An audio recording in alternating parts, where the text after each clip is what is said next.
নমস্কার বন্ধুরা, তোমরা সকলেই কেমন আছো? আশা করি সকলেই খুব ভালো আছো। তো তোমরা সকলেই হয়তো জানো যে আমি এখন ট্রেনিং সেন্টারে আছি, তো সিএসএফ ট্রেনিং সেন্টারে। তোমাদের জন্য সকলের জন্য একটা খুশির খবর আছে, তোমরা সকলেই অবশ্যই দেখে নিয়েছো সেটা। তো আমিও এসএসসি জিডিতে এবছরও অ্যাপ্লাই করেছিলাম।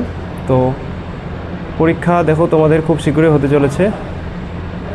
যে কোনো এক্সামে হোক না কেন, তোমাদের যেটা ফর্ম ফিল আপ হবে সেই এক্সাম কিন্তু তোমাদের অবশ্যই হবে। সেটা কিছুদিন লেট হোক বা 1 বছর বা 2 বছর বা 3-4 মাস, কোনো কোনো সময় কোনো কারণবশত কিছুদিন পিছিয়ে যায়। তো সেই কারণে তোমাদের এক্সামটা কিন্তু ঢিলা হয়েছে। তো ঢিলা হওয়ার কারণে অনেকেই কিন্তু প্রচুর সময় পেয়েছে এবছর পড়ার জন্য। এখনও কিন্তু কিছুদিন সময় বাকি রয়েছে। তোমাদের 27 তারিখ থেকে তোমাদের এক্সাম এবছর শুরু হচ্ছে এসএসসি। তো দেখো, তোমরা কিন্তু ফর্ম ফিল আপের পরে মোটামুটি অনেকটাই এবছর সময় পেয়েছো। আমি তোমাদেরকে বলেছিলাম কোন কোন বইগুলো তোমাদের ফলো করতে হবে, তোমরা সেগুলো অবশ্যই করেছো আশা করি।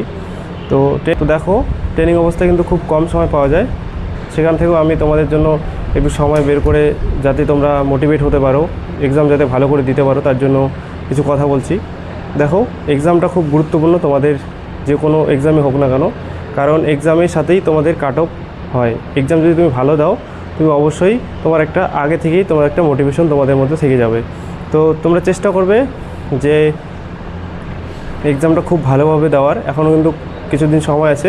তো তোমরা এখন প্র্যাকটিস সেট করো এবং তোমরা মক টেস্ট দাও বেশি বেশি করে, যাতে তোমার যে এক্সাম সেন্টারে যে তোমাদের ভয়টা থাকার কথা, সেটা যাতে দূর হতে পারে। তোমরা যদি বাড়িতে আগে থেকেই প্র্যাকটিস করো অনেক দিন যে মক টেস্ট দেওয়ার, তাহলে কিন্তু সেখানে তোমাদের সেই ভয়টা আর থাকবে না। তো এক্সাম সেন্টারে তোমাদের অনেকটা ইজি হয়ে যাবে। এবং তোমরা চেষ্টা করো যে তোমরা পার্ট পার্ট করে রিজনিং, ম্যাথ, জিকে, জিএস, তারপর তোমাদের হিন্দি বা ইংলিশ যেটাই থাক না কেন, তোমরা পার্ট পার্ট করে দেওয়ার চেষ্টা করো। এবং তোমরা টেক্সট বুকেও পেয়ে যাবে, তোমাদের পার্ট পার্ট করে দেওয়া থাকবে। সেখানে তোমরা মিনি মক টেস্ট বলে দেখতে পাবে, তো সেখান থেকে তোমরা দিতে পারো। এবং তোমরা চাইলে RW যে অ্যাপটা আছে, সেখান থেকেও তোমরা কিন্তু মিনি মক টেস্ট বলে একটা অপশন আছে, সেখানে তোমরা টেস্টগুলো দিতে পারবে। তো এগুলো কিন্তু তোমাদের এক্সামের জন্য প্রচুর হেল্প করবে। তোমরা এক্সামে দেখবে যে তোমাদের সময়টা খুব ম্যানেজ হচ্ছে। সেখানে অনেক সময় তোমাদের যখন অনেক দীর্ঘ সময় ধরে টেস্টটা চলতে থাকে, 1 ঘন্টা ধরে, তখন কিন্তু তোমরা একটা পার্টের মধ্যে অনেকক্ষণ দিয়ে দাও। তার কারণে তোমাদের যে এক্সামটা সেটা খুব বেশি একটা ভালো হয় না। তোমরা যখনই পার্ট পার্ট করে দিবে, দেখবে যে তোমার অটোমেটিক এই সময়টার মধ্যে যেগুলো তুমি পারো সেটা অটোমেটিক হয়ে যাবে। তো তারপরে যে গুরুত্বপূর্ণ কথাগুলো বলবো তোমাদের, এটা এক্সামের জন্য তোমাদের খুবই গুরুত্বপূর্ণ। তোমরা এক্সামে প্রতিটা কোশ্চেনে তোমরা অ্যাটেম্প্ট করার চেষ্টা করবে না। দেখো, 2-1টা কোশ্চেন বা এগুলো কিন্তু সবারই বাদ যায়, বা এটা তোমাদের কোনো সময় কোশ্চেনও ভুল থাকতে পারে, সেই ভুলগুলো কিন্তু তোমরা করবে না। এক্সাম সেন্টারে তোমরা চেষ্টা করবে যেগুলো তুমি পারো সেগুলো খুব তাড়াতাড়ি করে নেওয়ার, একবার করে সবগুলো কোশ্চেনই দেখে নেওয়ার। কারণ তুমি যদি একটা কোশ্চেনের মধ্যে অনেকক্ষণ ধরে তুমি থাকো, তাহলে কিন্তু পরবর্তীতে তোমার সময়টা পাবে না। আর এক্সাম সেন্টারে তোমাদের সময়টাই সবথেকে গুরুত্বপূর্ণ। তুমি যদি সময় ম্যানেজ করতে পারো, তোমাদের যে এক্সাম আছে সেটা অবশ্যই তোমাদের ভালো হবে।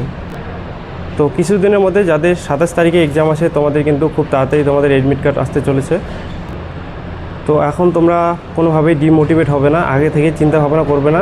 তুমি ফ্রেশ মাইন্ডে যাবে এক্সাম দিতে, তুমি ফ্রেশ হয়ে একদম মাইন্ড একদম কুল রেখে তোমরা এক্সামটা দিবে। তো দেখো, ট্রেনিং সেন্টারে আমি অনেক বন্ধুর সঙ্গে কথা বলেছি, অনেকের সঙ্গে পরিচিত হয়েছে। তো সেখান থেকে আমি যা বুঝতে পেরেছি, সবাই কিন্তু একবারে সাকসেস হয় না। অনেকেই আছে যে একবারে সাকসেস হয়েছে, আবার অনেকে আছে যে অনেকবার মেরিট থেকে আউট হয়েছে, মেডিকেল থেকে আউট হয়েছে। তো তুমি যদি আগে মেডিকেল থেকে বা ফিজিক্যাল থেকে আউট হয়ে থাকো, তাহলে কিন্তু তুমি কোনো ওইসব ব্যাপার নিয়ে এখন চিন্তা করবে না। এখন তোমাদের সবথেকে যেটা ফোকাস রাখতে হবে তোমার সামনে, সেটা হচ্ছে এক্সাম। তুমি যদি এক্সাম ভালো করে দিতে পারো, অবশ্যই তুমি ভালো ফল পরবর্তীতে পাবে। এখন যদি তুমি এক্সামটা খারাপ করে দাও, আগে থেকে যদি তুমি ভেবে বসে থাকো যে আমি মেরিটে তো আউট হয়েছি বা মেডিকেল আউট হয়েছি বা ফিজিক্যাল আউট হয়েছি, এবছর হয়তো পাবো না, তো সেটা কিন্তু একদমই ভুল। কোন বছর কীরকম কাট অফ যাবে সেটা কিন্তু কেউ জানে না, কোশ্চেনের উপর ডিপেন্ড করে তোমাদের কাট অফ যায়। তো দেখো, তোমরা অবশ্যই খুব ভালো করে এখন প্রিপারেশনটা এই কদিন নাও, এবং যেগুলো তুমি পড়েছো, এখন নতুন করে কিছু আর পড়ার সেরকম দরকার নেই। তুমি যা পড়েছো সেগুলি ভালো করে রিভাইজ করো, এবং তোমরা যে প্র্যাকটিস সেট আছে, প্র্যাকটিস সেটগুলো খুব ভালো করে দাও। তো দেখো, তোমাদের যদি এক্সাম রিলেটেড বা কোনো কিছু বিষয়ে তোমাদের যদি কোনো কিছু জিজ্ঞাসা থাকে, তোমরা অবশ্যই কমেন্ট করতে পারো, আমি অবশ্যই তোমাদের রিপ্লাই করব। এবং দেখো সময় খুব কম পাওয়া যায়, আমি অনেক দিন পরে তোমাদের সাথে এভাবে মিলতে পারলাম, কারণ দেখো আজকে ছুটি রয়েছে, তাই আজকে আমি ভাবলাম যে তোমাদের মোটিভেট করাটা খুব দরকার এই সময়টাতে। তো অবশ্যই আমার যা ছোট ভাই বোন আছে বা যারা নতুন পরীক্ষার্থী আছো, তোমাদের বেস্ট অফ লাক, তোমরা খুব ভালোভাবে পরীক্ষা দিবে। জানি না এর পরীক্ষা শুরু হওয়ার আগে ভিডিও বানাতে পারবো কি না, তো তোমরা অবশ্যই খুব ফুল মাইন্ডে পরীক্ষা দিবে এবং আশা করি তোমরা খুব ভালো একটা ফলাফল করতে পারবে। তোমরা অবশ্যই একটা ভালো একটা জায়গায় গিয়ে পৌঁছোয়, আমি এটাই চাই। যদি তোমাদের মনে কোনো কমেন্ট থাকে তোমরা অবশ্যই করতে পারো, যদি কোনো জিজ্ঞাসা থাকে তোমরা অবশ্যই কমেন্ট করে জানাবে। তো দেখা হচ্ছে নেক্সট ভিডিওতে।